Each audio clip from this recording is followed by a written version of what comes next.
Hello and welcome to my channel. Today I'm going to do a very quick video. It's a very quick repair video on this battery here. And what's wrong with this battery is it's got low voltage, won't charge, won't power the tool. In my recent videos, some of my recent repair videos, I've had some commenters complaining that the fixes I do are too advanced and they didn't understand what it was up to and it wasn't well enough explained. Well, I'll try my best in this one. 14 volts coming out the top. That's an 18 volt battery. However, when it's maximum charge, it's 20 volts, and if it's below 16 or so, 17 maybe, it will not charge, or you can get recognizing the charger, and obviously will show no bars on the indicator. And to make it even more clear, it won't power the tool or even light the light, so it's not even high enough to do that. There could be basically a few things wrong with this battery to cause that, but I had a wee quick exploratory look last night and I know what's wrong. And you don't need any very sophisticated tools to fix what's wrong with this. All you need is a soldering iron and a very basic knowledge how to use it, which is what I would consider that I have, since I'm self-taught and by no means an expert on anything. I've become prolific at fixing these batteries by doing it. And for your own safety, wear gloves when you open these batteries. So there we are, gloves on, top off. So how did I discover what was wrong with that battery so quickly? Well, we already know that there's 14 volts coming out the top, which is basically here, about 14.29 volts. But I went along the banks of cells. You see where the problem was? That's 3.66. 3.66. Don't worry about the negative voltage. I'm just the wrong way around with the probes.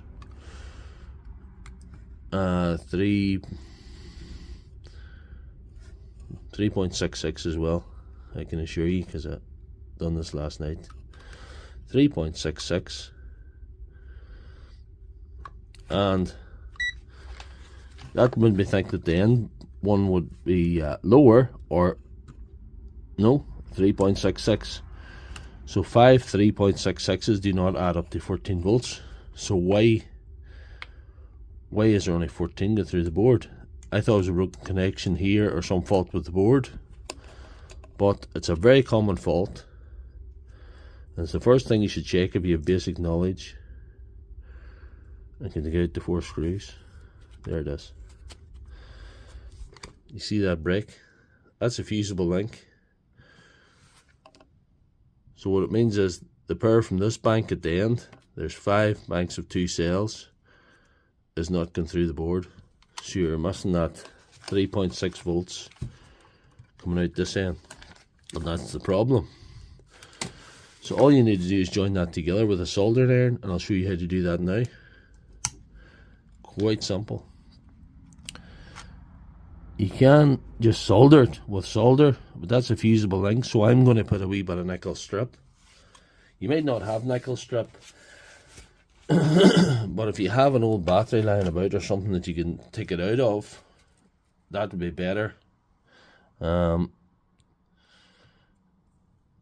don't like to make fusible links too strong, but at the end of the day, something else is going to burn out. If that's too strong, it's going to melt further down. It will burn out. I use this roll of nickel strip for all the repairs in these, but I only need a very small bit, so here's a bit that I cut off earlier. I'm going to solder it in there, and I'll reconnect that fusible link. Again, use gloves, don't do what I'm doing here. I'm going to use a little bit of flux first to help the solder stick.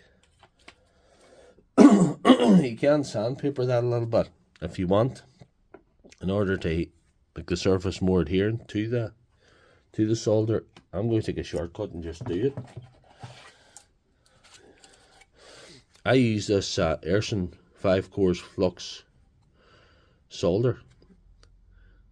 There's a flux core in this which helps it stick as well, so I put flux on, and I also use flux core solder. I don't know if I'm doing the right thing. Like I say, I'm not an expert, but I've become a wee bit prolific at these batteries due to doing it. Soldering around batteries is often frowned upon by some people, and rightly so, because you're dealing with an 18650 cell there that's it's sort of a flammable thing, you know. If it's exposed to the air or busted or anyway, it will not be a problem. This is longer than my normal videos because, like I say, some of the viewers are giving out that I've become too professional or something, and I think I'm some kind of engineering genius snob, which is, you need to watch more of my videos. You need to watch my live streams. You see, I'm just an amateur enthusiast who's learned himself how to fix batteries and power tools.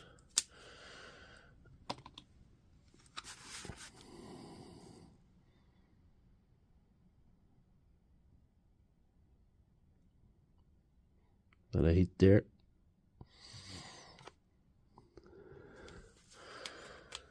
And we can check if that links. We've now created a new fusible link. People in the comments might say that that's thick, but it's not a thick.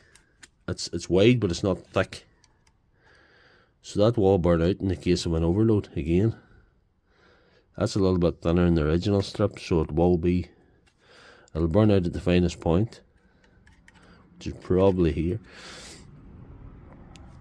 But we don't want it to burn out, but if it does experience an overload, it'd be nice if it does burn out. It'll protect the rest of the battery and protect any flames or whatever, or miniature explosions that these 18650 cells are allegedly famous for, though I have been lucky so far. I have no real fires or disasters. All I had is sparks so far. So I put that lid back on, and we're showing 2 bars, which is not a surprise because that's where the problem's coming from, in my opinion. The cells were all fine, as I demonstrated earlier. And we'll test what voltage is coming out the top here now, just to let you see that we're at what I would call a chargeable voltage now, or a workable voltage. We're at just 18 volts exactly, which is yeah, it's a workable voltage. We were lucky with them cells as well, because something else can happen. You can get a thing called cell imbalance, where one or more of the banks of cells are a different voltage from the rest, which means your battery will never achieve full voltage, and it'll cause some of the cells to fail prematurely over time as well.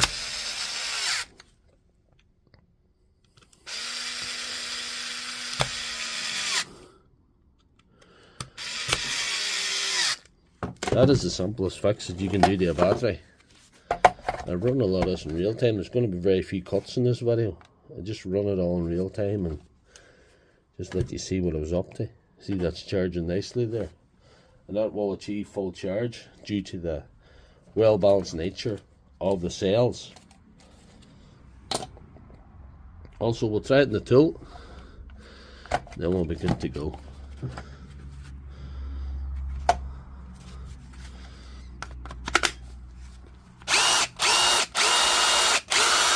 So if you liked that video, please give it a thumbs up and check out my channel for all my other videos.